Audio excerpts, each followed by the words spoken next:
appreciate you. That is why we come together to dedicate this trophy to you. Because trophy only, the people that deserve trophy is the only the winner, not the failure. We thank God all that we have. We can thank God because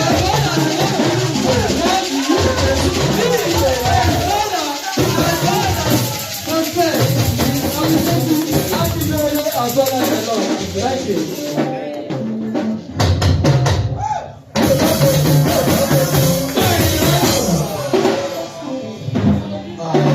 I thank God today.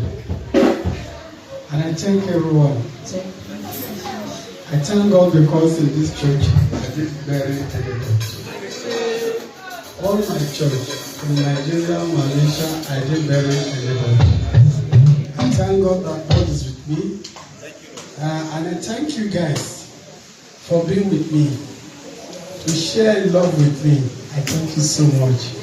May God Almighty be with you guys. And I pray for you, your hand will never touch the head of your pocket. In Jesus' name. Thank you so much. And I really appreciate my wife here. She's a good woman for me.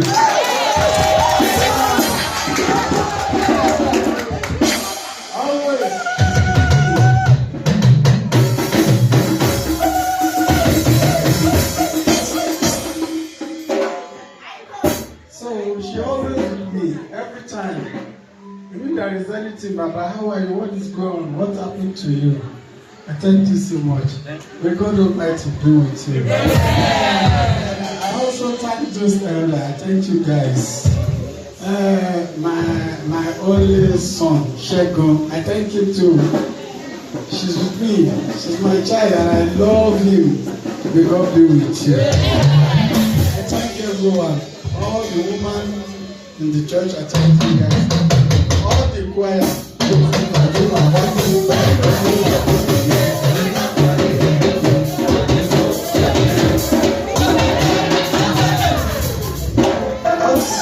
I thank you.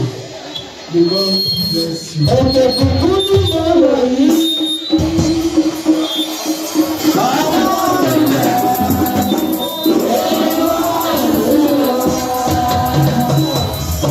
Nǹkan tí mo lè sọ nípa bàbá ní pé bàbá jẹ́yàn dáadáa, wọ́n máa ń dúró tì wá láti ìgbà tó ń dẹ̀dẹ̀ ń dúró tì wá, kò sẹ́ni kan tó yọ, wọ́n máa ń dúró tì wá. Bàbá jẹ́yàn dáadáa tó jẹ́ pé wọ́n máa ń ní sùúrù, wọ́n dẹ̀ máa ń fẹ́ gbọ́rú èèyàn kan tó ṣe ìdájọ́, Ọlọ́run á dúró tì àwọn náà. All I will say in respect of our father in the Lord, our most now prophet, Prophet Oju-O-Ni-Ti-Mi, is a man of kindness, a very humble man who dedicates his time to put us through the word of God, and who has contributed so much to individuals' life that's worthy to be celebrated. And we appreciate him and will continue to support him in any area he might need our assistance. As elder in the church, we celebrate him, we appreciate him, and we wish him long life and prosperity. He's a very good man. He's South Africa. He's one of the best man of God in South Africa. It's not that kind of a person, but èèyàn gidigidi tó bá ní èèyàn Ọlọ́run ni wọ́n.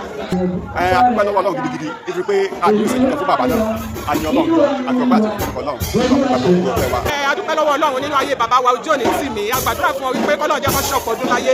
Wọ́n ti ń dára kò dára mọ́ kọ́lọ́run kó má jẹ́ kó jẹ́ tiwọn. Bàbá jẹ́ èèyàn tó dára tó jẹ́ wípé wọ́n máa ń kíra wọ́n láìkì gbogbo àtọmọdé àtàgbà, wọ́n fi wá ṣeré. Bí wọ́n ṣe ń fi wá ṣeré yẹn gbogbo ọ̀run bá mi kó dúró tì wọ́n kí ayé wọn kó máa dára sí, káyé àwọn ọmọ náà kó máa dára sí, kí gbogbo ìjọ wọn lápapọ̀ káàkiri àgbálá ayé kó máa lọ sókè sí. He's a father to behold. Today he is celebrating his birthday. I know that the goodness of God will never depart from him. He's a father to many, both the kids on the streets, both the elders and young. He's a father that no man can, everybody wish to have. I'm a living witness. Ebuka Jonas is a living witness of what our father in the Lord is. He's somebody who will call by 2 a.m. he will stand up. He will call him by 20 a.m. he will stand up. He will never fail to stand and listen to program of his members. He is a living man. He's a father to behold. Baba, Taju Adi, Daddy, everybody. Adúpẹ́ lọ́wọ́ Ọlọ́run ní pé Ọlọ́run fún wa ní bàbá. I'm just a newcomer in this church, but there's no visitor in Israel. I know Baba as a good man to me. He's a good mentor to me. Yes, always say the truth. Bàbá Oju-O-Ni-Ti-Mi, bàbá wa tó dáa ni, bàbá tó kó ọmọ jọ ni, bàbá àtàtà, bàbá tó ń fẹ́ oríire fáwọn ọmọ ọjọ́ wọn ni. Bàbá dáadáa ni o, bàbá wọ́n láì dùn ọgbọ́n bàbá yẹn very quiet. Bàbá dáadáa ni o, wọ́n láì dùn ọgbọ́n àti wọ́n dẹ̀ lóòótọ́ wọn dẹ̀ mú kànmọ́kàn wọn dẹ̀ wọ́n ṣàgàbàgebè. Bàbá tó wà òkè wọn, very nice.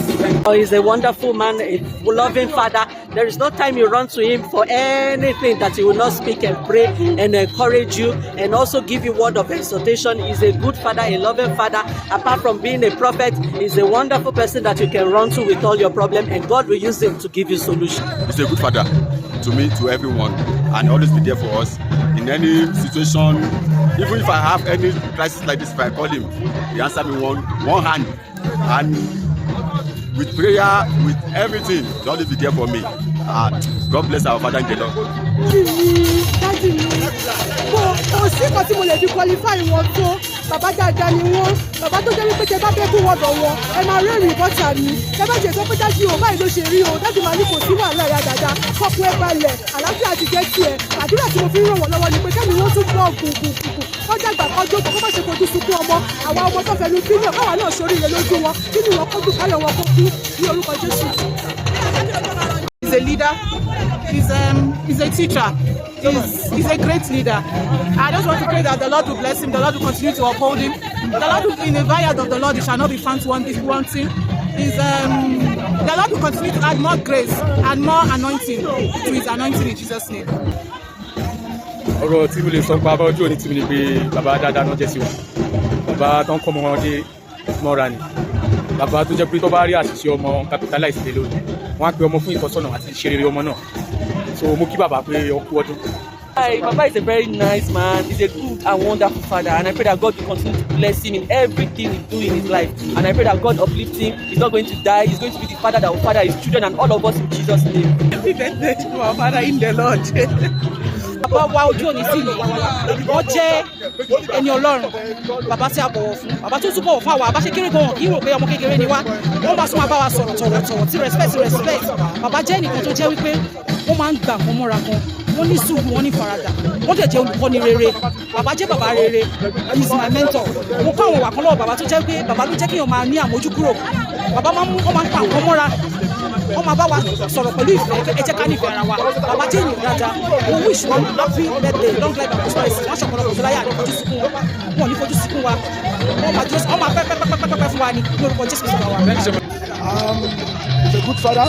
Bàbá tó ń tọ́ ọmọ kan ọ̀tọ́mọ òfin jábọ̀ ni. Adúpẹ́ lọ́wọ́ wọn, adúpẹ́ lọ́wọ́ Ọlọ́run ìjàpáyé wọn. He's really doing a wonderful job and I do appreciate him.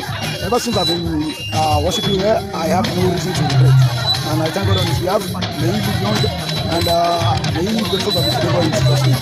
Our father-in-law, bàbá tó dáa ni, is a good father. Bàbá tó jẹ́ pé kò sígbà tẹ́ bá pè kó tí ò ní dá yín lóhùn, kẹ́ pé lóru ó máa dá yín lóhùn ṣáá ni. Èèyàn gidi ni bàbá wa, in fact. Mi ò sí tí máa sọ pé láti jọ́ tí mo ti délé ayé mi ò tí ì léyàn bíi ti bàbá yìí rí.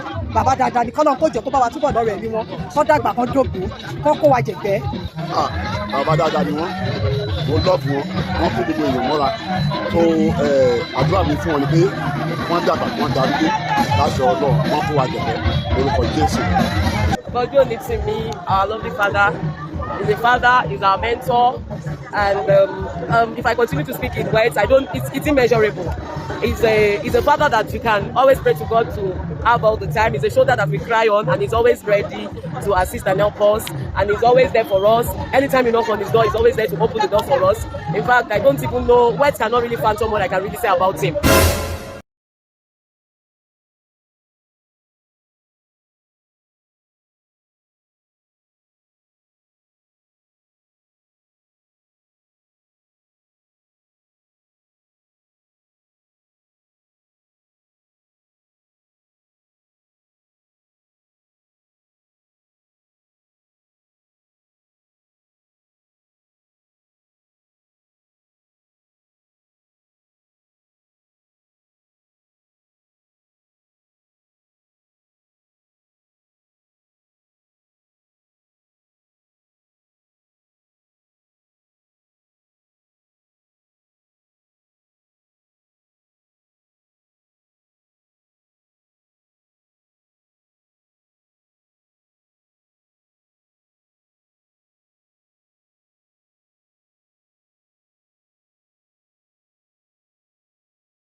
Oju-O-Ni-Ti-Mi, advocates for the masses.